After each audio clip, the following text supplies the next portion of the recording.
દર વર્ષે ઓછામાં ઓછી 2 વાર કે 2 સત્રો વચ્ચે 6 મહિનાથી વધુ અંતર ન હોવું જોઈએ. દર વર્ષે ઓછામાં ઓછી 2 વાર અને 2 સત્રો વચ્ચે 4 મહિનાથી વધારેનું અંતર ન હોવું જોઈએ. આ સંસદીય પ્રક્રિયાનો સવાલ છે. દર વર્ષે ઓછામાં ઓછી 3 વાર અને 2 સત્રો વચ્ચે 2 મહિનાથી વધુ અંતર ન હોવું જોઈએ. દર વર્ષે ઓછામાં ઓછી 3 વાર અને 2 સત્રો વચ્ચે 3 મહિનાથી વધુ અંતર ન હોવું જોઈએ. તો આની અંદર સાહેબ જોજો, સંસદની અંદર જે બેઠકો છે સાહેબ, સંસદની અંદર 3 સત્રો હોય. કેટલા સત્રો હોય? 3 સત્રો. કયા 3 સત્રો હોય જોઈજો. અહીંયા ધ્યાન રાખજો, સત્રોમાંથી બહુ સવાલ એમાંથી જ પૂછેલો સવાલ છે. વર્ષનું પહેલું સત્ર હોય ને એને બજેટ સત્ર કહેવાય. શું કહેવાય? બજેટ સત્ર. પૂછે કે વર્ષનું પહેલું સત્ર કયું? ઠપ કરતા ને શિયાળુ સત્ર કે સાહેબ વર્ષની શરૂઆત થાય તો શિયાળો જ આવે ને. જાન્યુઆરીમાં શિયાળો ન થતો, શિયાળુ સત્ર નહીં. વર્ષનું પ્રથમ સત્ર છે બજેટ સત્ર.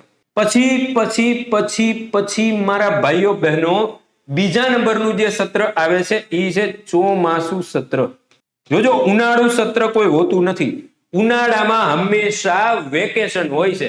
સ્કૂલમાં હતા તો વેકેશન હતું અને બધી જગ્યાએ વેકેશન હોય મૂળ ઉનાળાની અંદર. સંસદમાં ઉનાળુ સત્ર નામનું કોઈ સત્ર હોતું નથી. અંતિમ સત્ર છે શિયાળુ સત્ર. બરાબર છે? ક્લિયર? 3 સત્રો છે. સૌથી મોટું સત્ર કયું સાહેબ? તો કે સૌથી મોટું સત્ર બજેટ સત્ર છે.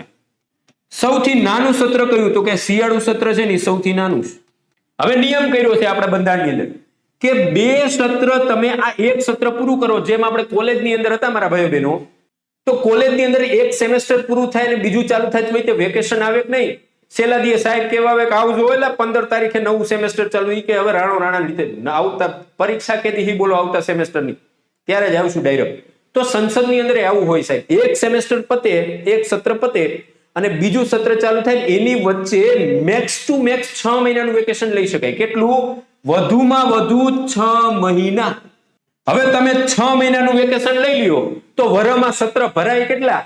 તો કે 2 જ સત્ર ભરીએ કઈ છે, 6 મહિનાનું વેકેશન લઈ લીધું. તો કેટલા સત્રો ફરજિયાત છે? તો કે ફરજિયાત 2 સત્ર ભરવાના હોય. ફરજિયાત સંસદમાં કેટલા સત્ર ભરવા પડે? તો કે 2 સત્ર. એ 2 સત્રો કયા છે? તો કે આ બજેટ સત્ર અને આ ચોમાસુ સત્ર. શિયાળુ સત્ર મરજિયાત સત્ર છે. બહુ ઠંડી લાગે ઘરે હુતું રહેવાનું.